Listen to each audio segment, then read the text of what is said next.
سرکار امام حسن مجتبیٰ علیہ الصلوۃ والسلام کا زمانہ ہے.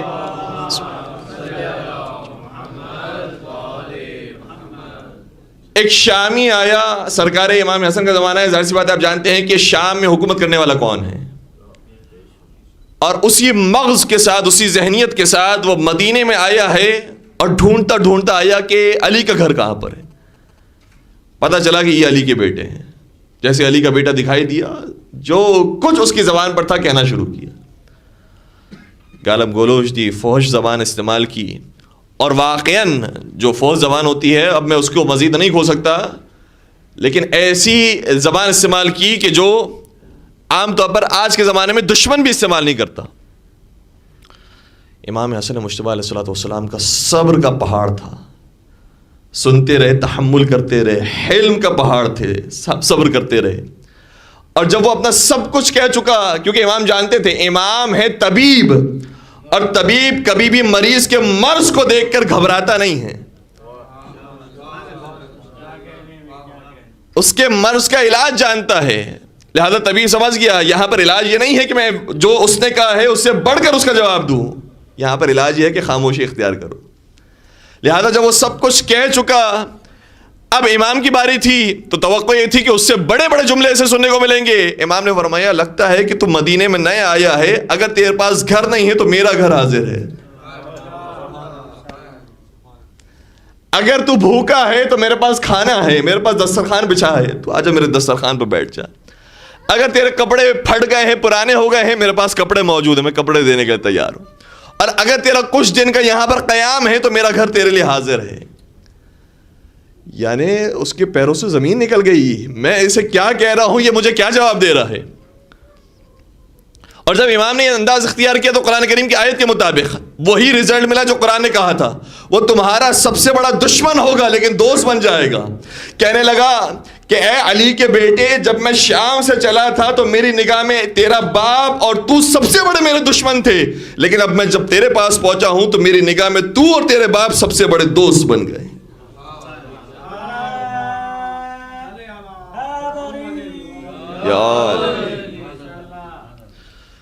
تو مبغوث ترین لوگ تھے، لیکن ائمہ علیہم السلام نے انہیں محبوب ترین افراد میں تبدیل کر دیا. امام کا چاہنے والا ہو گیا، صحابی ہو گیا، امام کے شاگردی میں آ گیا. اور یہ ایک واقعہ نہیں، امام سجاد و شام کے بازار سے گزرتے ہیں، وہاں پر بھی شامی آیا. دیکھیں وہی دور ہے، وہ اس کے باپ کا دور تھا، اس کے بیٹے کا دور ہے. اور آقا سید سجاد کو زخمی حالت میں دیکھ کر، قید و بند میں ہونے کے باوجود دیکھ کر ایسے جملے استعمال کر رہا ہے کہ بہت اچھا ہوا تیرے ساتھ، تو اسلام کا خاتمہ کرنے کے لیے آیا تھا، تو مسلمانوں کا خاتمہ کرنے کے لیے نکلا تھا، تو دین کو نقصان پہنچانے کے لیے نکلا تھا. اللہ اکبر. وہ جس نے دین کی بنیادیں ڈالی ہوں، وہ جس کے گھر سے دین چلا ہو، وہ یہ جملے سنے کہ میں دین برباد کرنے کے لیے آیا ہوں. لیکن آقا سید سجاد بڑے تحمل سے سنتے رہے. جب وہ بوڑھا سب کچھ کہہ چکا تو امام نے فرمایا تو نے قرآن کریم بھی پڑھا ہے؟ کہاں قرآن کریم پڑھا ہے، لیکن تیرا قرآن سے کیا تعلق ہے؟ کیا قرآن میں وہ آیت پڑھی ہے کہ انما یرید اللہ لیذھب عنکم الرجس اہل البیت، اس میں اہل بیت سے مراد ہم لوگ ہیں. تو نے وہ آیت پڑھی ہے قل لا اسألکم علیہ اجرا الا المودۃ فی القربى، اس میں قربہ سے مراد ہم لوگ ہیں. تو نے وہ آیت پڑھی ہے وآت ذی القربى حقہ، اس میں ذی القربى سے مراد ہم لوگ ہیں. تو نے وہ آیت پڑھی ہے وَاعْلَمُوا أَنَّمَا غَنِمْتُم مِّن شَيْءٍ فَأَنَّ لِلَّهِ خُمُسَهُ وَلِلرَّسُولِ وَلِذِي الْقُرْبَى، اس میں ذی القربى سے مراد ہم لوگ ہیں. جب اپنا تعارف پیش کیا، بڑے تحمل کے ساتھ پیش کیا، جیسے ہی وہ بیدار ہوا، ارے تم ہی اہل بیت رسول ہو. سوال کرتا ہے خدا کی قسم تو بتاؤ کیا تم ہی اہل بیت رسول ہو؟ آقا سید سجاد سر کو جھکا کر کہتے ہیں ہاں ہم ہی اہل بیت رسول ہیں. تو اب ایسا تبدیل ہوا کہ پہلے آیا تھا گالیاں دینے کے لیے، اب تلوار نکالتا ہے امام کا دفاع کرنے کے لیے. امام باقر کو دیکھ لیجیے. امام باقر کے سامنے ایک عیسائی آیا. امام کا نام ویسے محمد ہے، لقب باقر تھا، لیکن آ کر وہ عیسائی کہتا ہے انت بکرن. یہاں پر تقریباً افراد اس لفظ سے واقف ہوں گے. باقر کا مطلب کیا ہوتا ہے؟ قاف سے نقطے، جو سورہ بقرہ کے اندر بھی آیا ہے. یعنی انسان اس کا ترجمہ کرتے ہوئے زبان کانپتی ہے، کیا امام کو کہہ دیا اس نے. شرم آتی ہے کہ میں ترجمہ نہیں کر سکتا، لیکن صرف بچوں تک بات منتقل کرنے کے لیے میں پیش کرنا چاہ رہا ہوں. کہا بقر کا مطلب ہوتا ہے گائے. کہا انت بقر. امام نے شاہ فرمایا لا، میں باقر نہیں ہوں، میں باقر ہوں. اچھا، جب اس سے محسوس کیا کہ اس پر کوئی خاص تبدیلی نہیں آ رہی، کوئی خاص فرق نہیں پڑ رہا، جملہ مزید سخت کیا کہ تو اس کا بیٹا ہے، یعنی تیری ماں وہ ہے جو روٹیاں لگاتی ہے. ایک برے شغل سے یاد کرنے کی کوشش کی. امام نے فرمایا روٹیاں پکانا کوئی بری بات نہیں. پھر اس سے بڑھ کر ایک اور ماں کی شان میں گستاخی کی، میں وہ بیان نہیں کر سکتا. اللہ اکبر. انسان اپنے بارے میں تو برداشت کر جاتا ہے، ماں باپ کے بارے میں، بالخصوص ماں کے بارے میں برداشت نہیں کر سکتا. امام نے اس گالی کے جواب میں کیا خوبصورت جملہ شاہ فرمایا، کہا کہ اگر تو سچ کہتا ہے تو خدا اس پر مغفرت نازل کرے، اسے معاف کر دے، اور اگر تو جھوٹ کہتا ہے تو خدا تیری مغفرت فرمائے، تجھے معاف کر دے.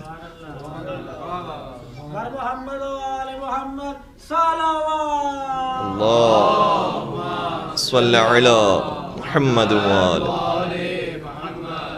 اسی وقت زبان سے کلمہ جاری ہوا، اشہد ان لا الہ الا اللہ واشہد ان محمد رسول اللہ واشہد انک خلیفۃ اللہ حقا.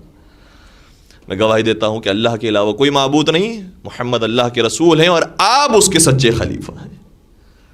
ائمہ اطہار السلام کا ہر امام کا یہ طریقہ ہے، اور جو طریقہ ائمہ اطہار السلام کا رہا ہے وہی طریقہ بڑے ہمارے علماء نے، جو سنجیدہ علماء ہیں، انہوں نے اختیار کیا. لہذا بلا وجہ کسی سے بحث میں نہیں پڑا کرتے تھے. ائمہ اطہار السلام نے یہ بھی فرمایا ہے، دیکھو بلا وجہ مناظرے میں نہ جاؤ، بلا وجہ بحث میں نہ جاؤ. حتیٰ ایک صحابی نے آ کر یہ عرض کیا، حمزہ طیار اس کا نام ہے، بہت جلیل القدر صحابی، اور ایسا صحابی ہے کہ امام بار بار اس کے بارے میں پوچھا کرتے تھے کہ وہ کیا کر رہا ہے آج کل. ہشام ابن حکم سے ایک مرتبہ سوال کیا، حمزہ طیار کیا کر رہا ہے؟ کیا کہ وہ آپ کی تبلیغ کے اندر اور دین حق کی دفاع کے اندر مشغول ہے. امام نے فرمایا کہ خدا کی رحمتیں اس پر نازل ہو، کیونکہ حق بنتا ہے کہ وہ جس محنت اور جس ارادے کے ساتھ نکلا ہے وہ اپنے ارادے میں کامیاب ہوگا.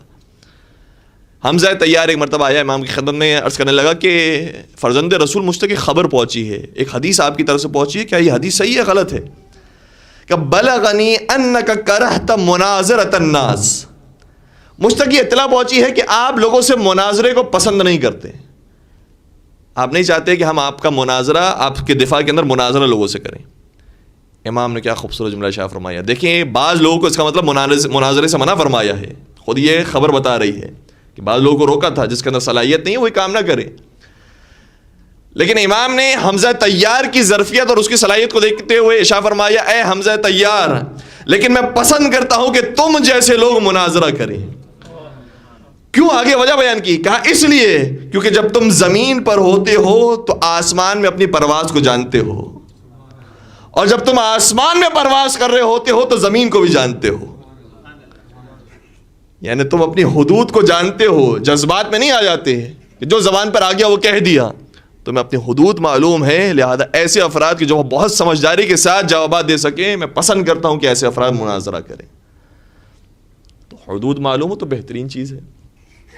اسی طریقے سے ابن ابی العوجہ کے بارے میں روایت کی یہ جملہ یہ ہے، اور وہ خود یہ بیان کر رہا ہے، چھڑے سرکار ہی کا زمانہ ہے. آیا مسجد نبوی کے اندر، دیکھا کہ ایک گوشے کے اندر ابن ابی العوجہ یہ کام کر رہا تھا کہ وہ تقریر کر رہا ہے اور کفریات بک رہا ہے، شرک کی باتیں، الہاد کی باتیں، خدا کے انکار کی باتیں وہ اپنی تقریر میں کر رہا ہے. اس کے مقابلے میں جو امام کا صحابی ہے اس کا نام ہے مفضل بن عمر، وہ بھی جلیل القدر صحابی، بہت قریبی ساتھی، اور کئی سارے کام امام نے سونپے تھے مفضل ابن عمر کو. مفضل نے آ کر دیکھا کہ ابن ابی العوجہ خدا کا انکار کر رہا ہے، مسجد رسول کے اندر بیٹھ کر تقریر کر رہا ہے، لوگ سن رہے ہیں. کھڑا ہو گیا اپنے مقام سے، اور اسی طریقے سے جذبات میں آ کر اسے جواب دیا کہ تو کافر ہو گیا ہے، تو مشرک ہو گیا ہے، تو نے یہ کر دیا، تو نے وہ کر دیا، اتنا انکار کر دیا. ابن ابی العوجہ نے کہا کہ اگر تو کوئی دانشمند ہے، تو کوئی دانشور ہے، تو علمی دلائل لے کر آ، میں اس کا جواب دوں گا.